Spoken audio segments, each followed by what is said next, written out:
డోన్లో భూముల కబ్జాలు రెవెన్యూ కార్యాలయంలో అవకతవకలు ఇప్పుడు రాజకీయంగా పెద్ద చర్చకు దారితీస్తున్నాయి. టీడీపీ కార్యకర్త బోయ్ ఈశ్వర్ నాయుడు చేసిన ఆరోపణలు భారీ దుమారం రేపుతున్నాయి.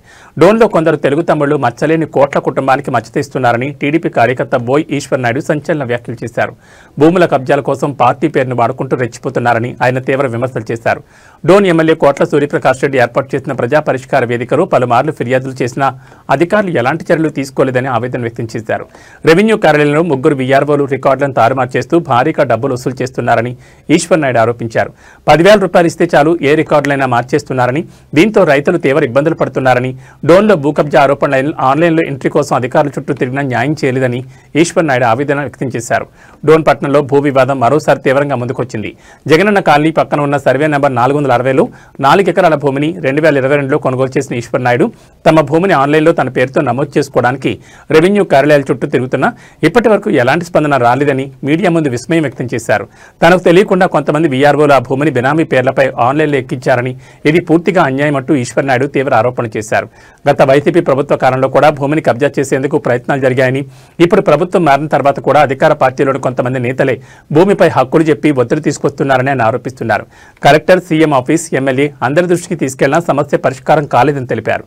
కొంతమంది వీఆర్ఓలు బినామీ భూముల నమోదు పేరుతో వ్యాపారాలు చేస్తూ ప్రభుత్వానికి చెడ్డ పేరు తెస్తున్నారని ఈశ్వర్ నాయుడు ఆగ్రహం వ్యక్తం చేశారు.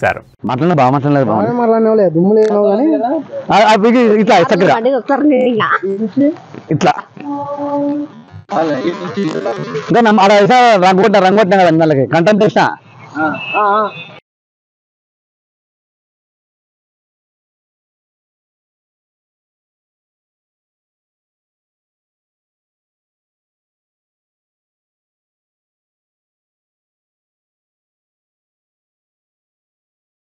ఏం నువ్వు చెప్పగలవు చెప్పకూడదు కల మా భారతుడు ఏం చెప్పాడు కల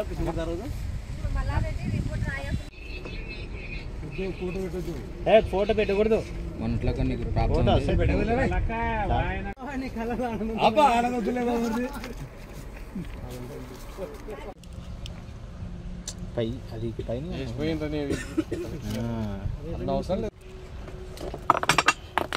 నిదానం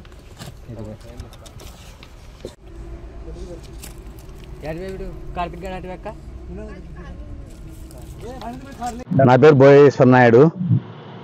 నేను 2022లో పొలం కొన్నాను. ఇది రికార్డు ప్రకారంగా 6 వారు రికార్డు చూసి కొన్నాను.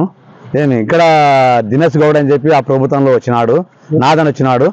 దినేష్ గౌడ్ వైఎస్ఆర్ ప్రభుత్వంలో పోయిన సీఏ ఉన్నప్పుడు వచ్చి నాకు కొట్లాట జరిగింది. ఫోన్ కూడా ఇచ్చి 15 మందికి వచ్చాను అంచర్లని తెలుగుకొని వచ్చి మళ్ళా అప్పుడు పంచాయతీ అయిపోయింది, కూర్చున్నాము, 2 వాళ్ళు కూకున్నాం.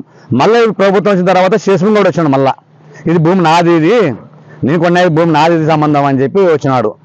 మల్కాపురం రఘురామాల పేరుని బినాం పేర్లు ఎక్కించినారు. భూమి రికార్డు ఎరవరం ఉంటే దొంగ రికార్డు ఎక్కించుకొని వాళ్ళు ఆన్లైన్లో ఎక్కించుకొని మాది భూమి అని చెప్పి ఇల్లు కొన్నారని చెప్పి మా ఇంటికి వస్తున్నారు. ఇది ఎన్ని రుతులు మేము అర్జీలు పెట్టినా సీఎం ఆఫీస్కి వచ్చినాము, తెలుగు మైసం తొలగిపోయినాము, ల్యాండ్ ఐఎం తొలగిపోయినాము, కలెక్టర్ ఆఫీస్కి సొంతంలో వచ్చినాము, ఎస్పీ ఆఫీస్కి వచ్చినా కూడా న్యాయం జరగడం లేదు. ఎక్కడిగా న్యాయం జరగడం లేదు. ఎమ్మెల్యే సార్ కూడా 3 తూర్లు ఇచ్చినాము అర్జీలు. ఎమ్మెల్యే సార్ కూడా ఫోన్ చేసి చెప్పినాడు, పడుచుకోవడం లేదు. ఎమ్మెల్యేకి కూడా మచ్చ చేస్తున్నారు. మా రాజకీయ నాయకులే టీడీపీలో ఉన్న వాళ్ళే మా వాళ్ళ గుంతలు అవుతారు. అంటే రాజకీయాల్లో మళ్ళీ నెక్స్ట్ ఉండకూడదు, డోన్లో ఉండకూడదు అని చెప్పేసి టీడీపీ నాయకులు తొక్కేస్తున్నారు వాళ్ళని. కోట్ల ప్రకాష్ రెడ్డి వాళ్ళని, మచ్చలేని వాళ్ళని కూడా తొక్కుతున్నారు. వాళ్ళు తప్పుడు రికార్డు చేస్తున్న వాళ్ళకి ఎమ్మెల్యేతో కూడా ఎవరు మాట్లాడడం లేదు. డోన్లో రాజకీయ నాయకులు, భజన కొట్టి నాయకులు అంతా మళ్ళీ అక్కడ గిల్లలు పెట్టి చేస్తున్నారు. డోన్లో అంతా ఎంఆర్ఓల ఆఫీసులో రికార్డులన్నీ తారుమారు చేసుకుంటా, డబ్బులు కోట్లు వసూలు చేసుకుంటా. 3 డోన్లో ఏఆర్ఓలు, 3 ఏఆర్ఓలు మార్చి, కొత్త ఏఆర్ఓలు మార్చుకుంటే బాగుపడతారు కోట్ల వాళ్ళకి. లేకుంటే చాలా ఇబ్బంది కోట్ల వాళ్ళకి, మా వాళ్ళకి మటుకు ఇబ్బంది ఉంది. కోట్ల వాళ్ళకి మటుకు వీళ్ళు మారినానంటే ఆటోమేటిక్గా ప్రజలు రైతులను చాలా బాధపడుతున్నారు. రైతులు అంతా వీళ్ళ నుంచి, ఈఆర్ఓల నుంచి. ఎంఆర్ఓ ఏం లేదు కానీ ఈఆర్ఓలు బాగా నాశనం చేస్తున్నారు. రికార్డులు మార్చి పోయిన సునీల్ అని డీటీ 50,000 ఇచ్చినా డీటీ రికార్డు మార్చేసి రాత్రి రికార్డు తయారు చేస్తాడు. ఒకటి రికార్డు ఆయన ఇక్కడ 3 ఈఆర్ఓలు, టౌన్ ఈఆర్ఓలు 3 మారితే డోన్ బాగుపడుతుంది. అది మీరు ఎన్ని ఏళ్ళ కింద కొన్నారు? నేను 2002లో కొన్నాను. 1970 నుంచి రికార్డులకి 6 వారు తోక పాస్బుక్ 70 ఉంది, 1980 అన్నదమ్ములు పంచుకునేది ఉంది, 95 అకసన్లు పంచుకునేది ఉంది.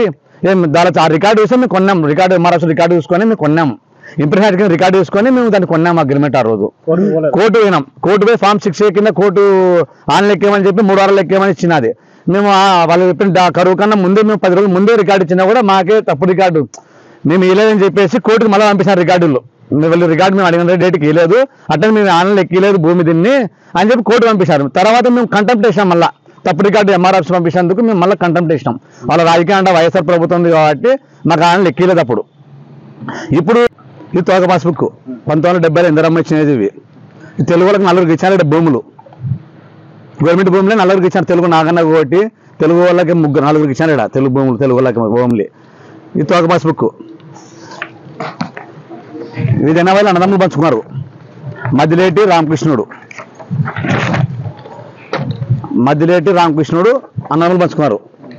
ఒక రామకృష్ణుడికి పెళ్లి అయ్యలేదు, మద్దిలేటి పెళ్లి అయింది కాబట్టి పెళ్లి కాలేదు కాబట్టి ఈయనకి కట్నంగా ఈయనకి దీన్ని ఆయనకి అంటే పెళ్లి కాలే కాబట్టి ఆయనకి ఇచ్చారు ఈ భూమి.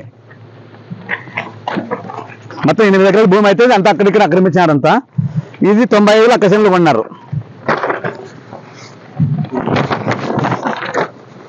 95 అక్కసెన్లు కొన్నారు. సిత్తు కట్టినవి 15 రసీదులు, అప్పుడు డబ్బులు కట్టినవి కూడా ఉన్నాయి. ఎన్ని చేసినా వీళ్ళు పట్టించుకోవడం లేదు. ఎక్కడ పోయినా ఈఆర్ఓలు దాన్ని అంతా చేస్తున్నారు. మోసాలు చేసి ఎంఆర్ఎఫ్స్ని రికార్డులు మార్చి తారుమారేస్తున్నారు. రికార్డులు మొత్తం ఏ రికార్డు ఉన్నా కూడా వాళ్ళకి చెప్పిన సునీల్ అంటోడు దండిగా మోసం చేసినాడు. డోన్కి వచ్చినాక సునీల్ అంటోడు దండిగా తారుమారు చేసి వస్తున్నాడు. పటాలు కూడా మార్చేస్తాడు. ఆయన 10,000 ఇచ్చాయి సునీల్ అంటోనికి. ఇక్కడ మల్లారెడ్డి అంటోడు ఉన్నాడు. ఏమి యా పార్టీ ఉన్నా ఎకర పొలం చేస్తా అంటాడు. వాళ్ళకి అంటాడు పోయి యా ప్రభుత్వం వాళ్ళకి సపోర్ట్ ఇస్తారు. మల్లారెడ్డికి, కిషన్ రెడ్డి, వీడు కృష్ణమూర్తి యాదవ్ పోతే డోన్ బాగా పడుతుంది. ఎమ్మెల్యే కూడా మళ్ళీ నెక్స్ట్ తెస్తాడు. ఇలాంటి